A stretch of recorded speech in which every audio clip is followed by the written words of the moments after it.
First of all, can we check on Curtis Jones? What's the latest regarding the injury against Lille? Yeah, he went out during half time. So it's mostly not a good sign, and it wasn't because he will not be available for the game tomorrow.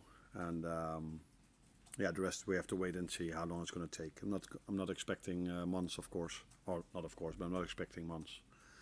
But let's see if he's available for PSV or Bournemouth. Even Kanate also told us in the week that he's playing through pain at the moment with his knee not fully recovered from it. What concerns do you have over that? How you're managing that day to day? No, I think you've seen how we try to manage that. I think we skipped him twice, didn't we? Or at least in this game, Jarrell played, and the Accrington Stanley game he didn't play as well. So that is a bit maybe because he has still some pain of his knee. Don't exaggerate it, but he probably feels a bit. But it's safe for him to play. But it's more the load where you're aware of if a player is out for 5 or 6 weeks and then play him every 3 days. That's in our opinion a certain risk. So we always try to manage that. And I think he now comes to a moment where he would be able to play 3 times a week.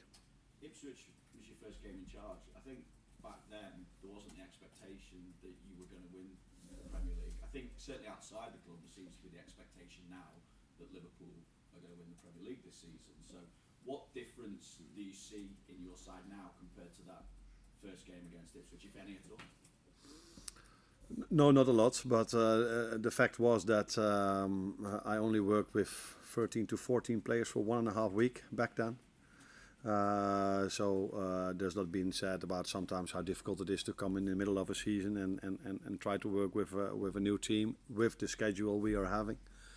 But to be fair, it maybe felt a bit the same for me because 12, 13, 14 players came in 1.5 weeks before the start of the season, and from that moment on we only played games. So it's normal, I think, that we've improved compared to that game.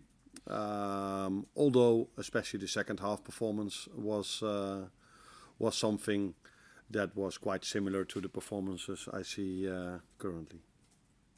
And with that in mind, how much do you think Ipswich will be a different proposition now that they've gotten used to life in this league a little bit and taking some big points off some top teams? Yeah, they've done, and they've been a bit unlucky sometimes in the last moments of games. I think I've said this a few times recently that second half of the season is always more difficult than the first half because some teams strengthen themselves during the winter break. Some teams, of all the teams, not all of them, but many teams work with their manager for half a season, and that normally leads to that a team becomes better. And that's definitely the situation also for Ipswich, although they've made it really difficult for us already in the first game of the season. But I think it's fair to say that they've improved during the first half year. And that is also a compliment to Kieran McKenna, that he already made it really difficult for us in the first game. But I think the few games afterwards was more difficult for them. But then at a certain point they've become a very good team that makes it difficult for every team, except maybe their last game, which was an exception to the rule. And maybe that was because City was City again. A word that keeps getting repeated again and again in comments about your performances, particularly the one against Lille, was professional. Is that a word that you like to hear when people talk about your team? Is that something that you like to judge yourself on? It's better than that they call us amateurs. Yeah, I think you guys, not till now, it hasn't been asked yet, but the amount of question I get about Mo and how would you describe him, so it's every time you have to find a new word or say something new again, or try to come up with something new. That's a bit similar to what we are doing. So because we're doing so well, many people talk about us, and it's difficult to every time come up with something new. Now, it's been exciting, probably. It's been all kind of words has been used, and at the moment, if I listen to you, the word professional is there.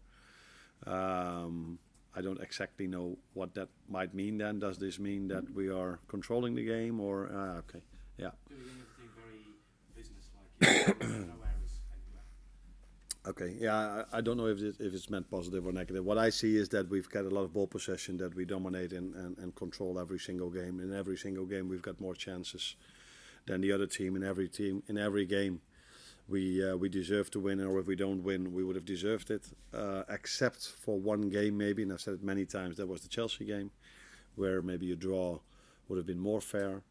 But in every other game we've played, I think we were the dominant team. Not because we go into a low block and kick every ball forward, because of a certain style. And yeah, it's up to anyone how you would describe that style. Professional, yeah, okay. It's a compliment. It's yeah, that's a good thing then. Given Harvey Elliott has said this is his club, he wants to stay, and his recent performances, how close is he to starting, and what does he have to do? Keep bringing performances in like he did, and keep working as hard on the training ground as he's doing as well. And I always say to the players, it's not only about you, it's also about the competition you are in. And in his situation, he's in competition with 5 very good midfielders that you know, and there are a few youngsters coming through that are very talented as well, but they are not close to playing time yet. But he's in competition with Wata, with Ryan, with Curtis, with Maka, and with and himself. So these are the midfielders we have at the moment. So he has to bring up performances like he does, and then playing time will probably increase. Increases more, yeah, will increase. Andy? Hi Arne. If Emma Canate spoke about aiming to be better than Virgil van Dijk, how good can he become? I think he's already very good.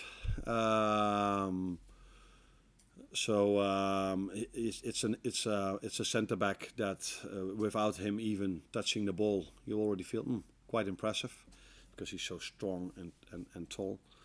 I think one of the things he could improve, in my opinion at least, is his play with the ball, bringing the ball out from the back. I would not say he was poor in that, but he could improve. He could go to another level, and I think he works really hard to improve that, and I already see this improvement. Defensively, he's of the highest standard. I think he's fast, he's strong, he wins duels through the air, over the ground.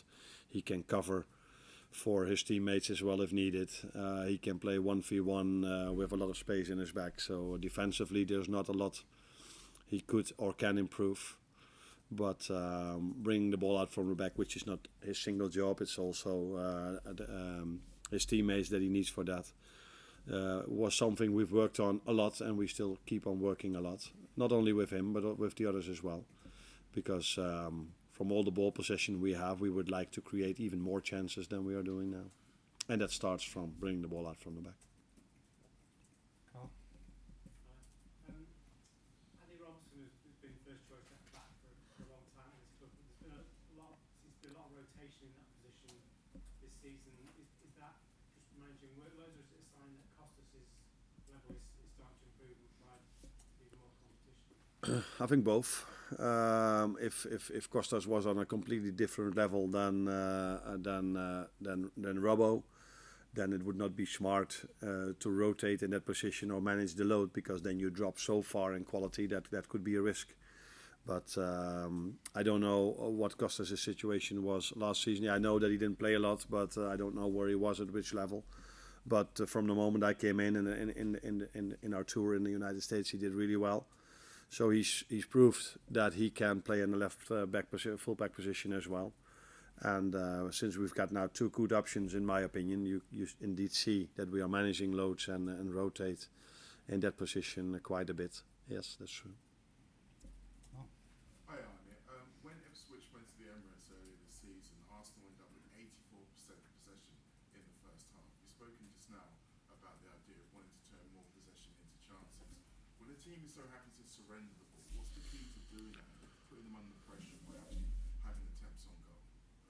Yeah, that's not always easy. My former club Feyenoord played during the week against Bayern Munich, and no one would have expected that result. But it also shows you, I think Bayern had 80% ball possession, how difficult it is against a low block.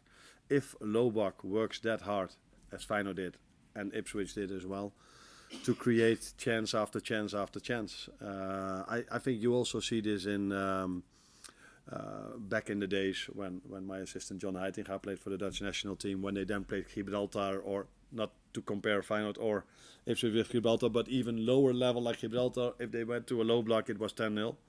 But if these teams do it now, it ends up being 4-0, 3-0. So you don't see these results with such a big margin, with the exception of City last week then. But I don't think Ipswich went to a low block constantly in that game. So it shows you how difficult it is if players are well trained, well managed, and play with a lot of intensity and willingness not to concede.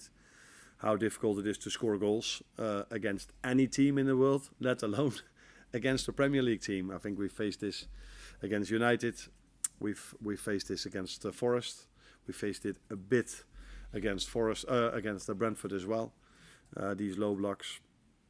So yeah, it's difficult for every single team everywhere in Europe. That's. So do you think this might be a game where we have to be, and I say we, I mean the team and the fans, have to be a bit more patient? You mentioned the game against Man City where obviously it was a big score. Do you think there's a danger some people might come into it thinking, well, that's going to be the same again?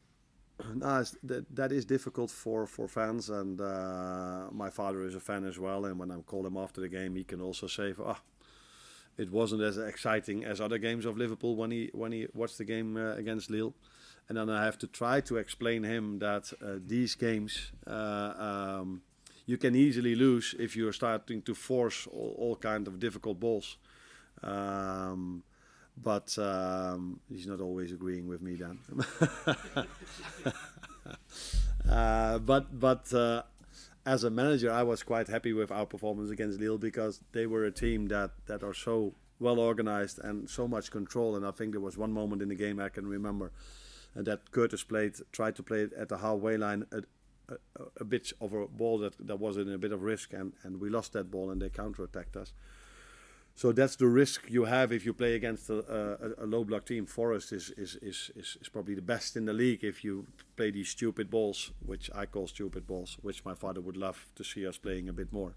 That is the risk of them creating then much more chances. And there's a difficult balance between taking the risk and conceding a lot, or having control, maybe not create as much.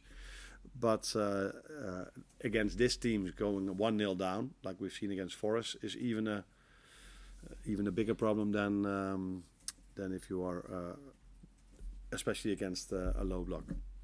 So it's a balance we have to find, and I can understand that it's sometimes difficult for fans as well that come to the stadium to see us winning, but hopefully us scoring a lot of goals and an exciting match. And but yeah, you need two teams for that, and the better we do, the less likely it is that teams come to Anfield and say, okay, let's go to a high press and let's press them all over the pitch. Well done. Thank you. Thanks a lot. Yeah, well.